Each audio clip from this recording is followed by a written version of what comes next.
Oo. Awa ako kiniminsan, wala pa silang pera. Mga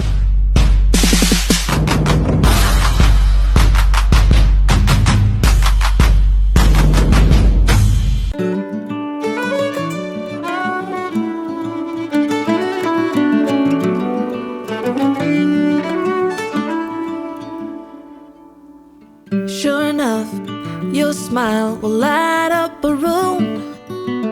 Sure enough, your eyes and a girl over the moon. Sure enough, you had a plan when you said, what can I get you? I know damn well I shouldn't have, but sure enough, I let you.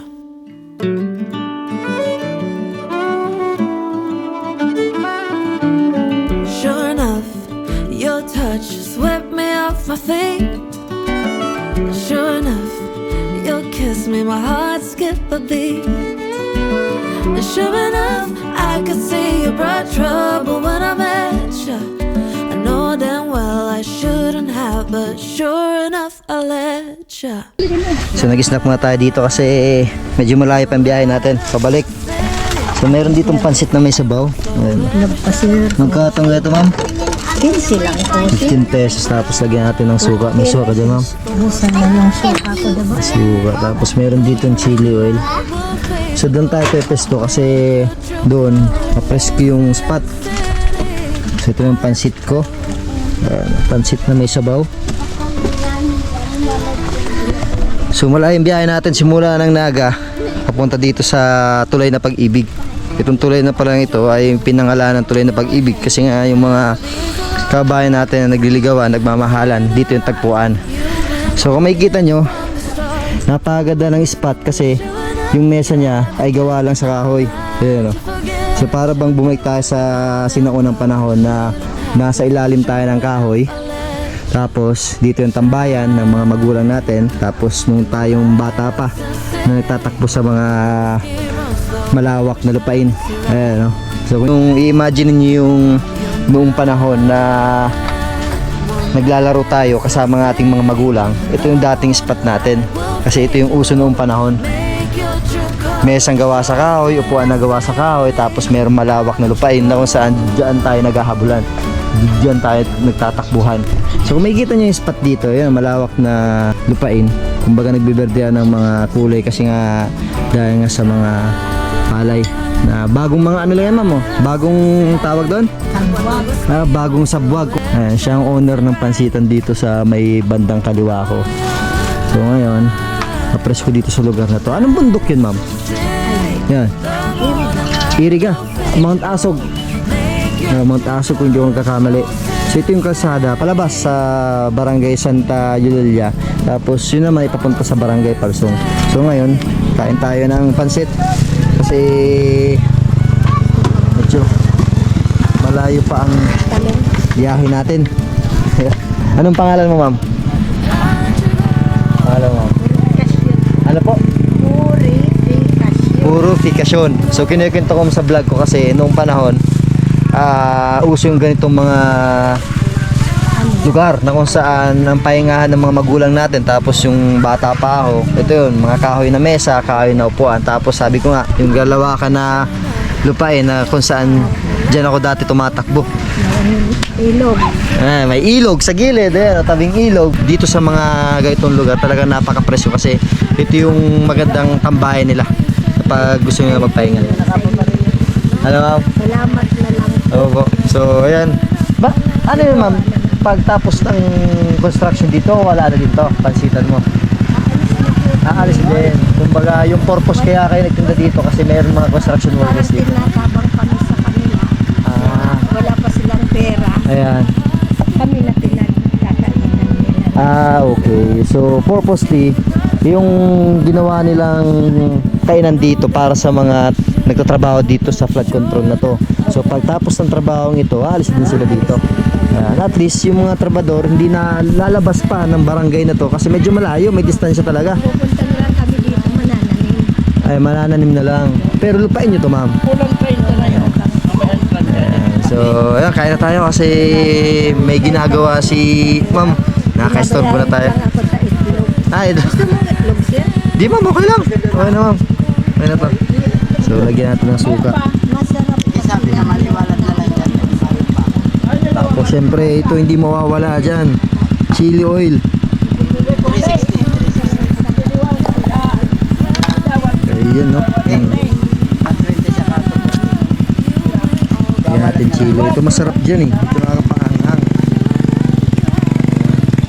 So, tara, kain na tayo. So ngayon, food trip na tayo ng pansit ni nanay. Purifikasyon. Yan ang pangalan niya. Talagang sinaunang pangalan.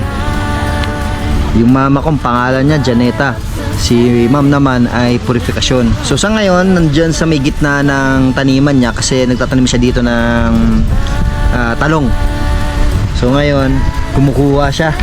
Tapos kung makikita yung likod ko, talagang napakaganda ng spot na lugar na to kasi sabi ko nga sa inyo, para kang bumalik sa panahon na nandito tayo sa ilalim ng punot kahoy, tumatambay kasama ang ating mga magulang, mga kapatid, tapos naglalaro sa bakanting lote or sa lupain na kung saan ang makikita nyo lang ay punot kahoy tapos mga halaman.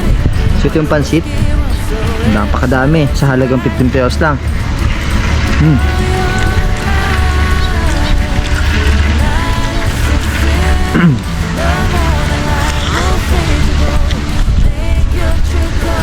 Mas may chili oil. Mahang.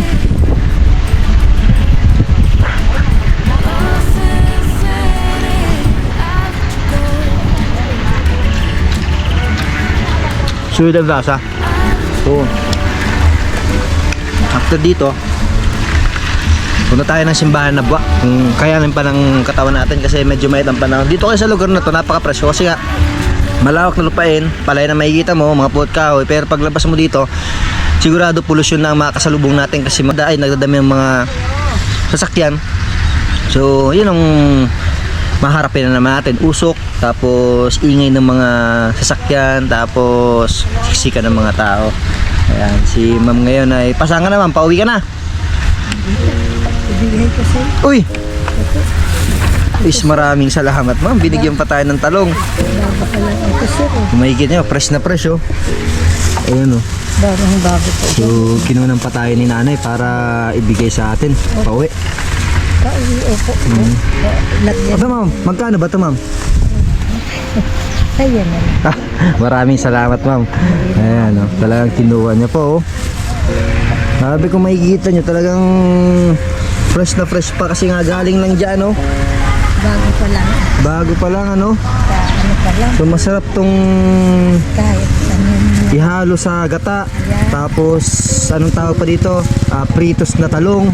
Tapos may sausawa na toyo. Kaya sa kalimon. Tapos limon. Tapos lalagay mo pa ng sili. Meron tayong ulamin mamayang gabi. Galing yan sa may lupain ni ma'am oh. Maraming salamat ma'am ha. Oo.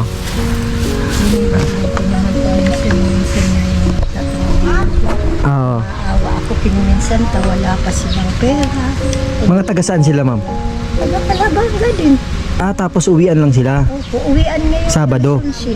Oo, Sabado. Pag sa Sabado, sila lang magbabayad sa akin. Oo. Lunes, Martes.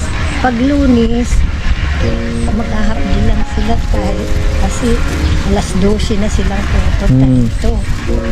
Alas 12 na. Kumbaga namumuhunan ka muna ma'am para sa pagkain nila at pag sahod nila ng Sabado saka sila magbabayad. Hindi ko pinababayaran yung iba. Kasi minsan naaawa naman ako. Oh. Opo, naawa naman. Ilang trabadoran dito ma'am? Noon 45. Dami.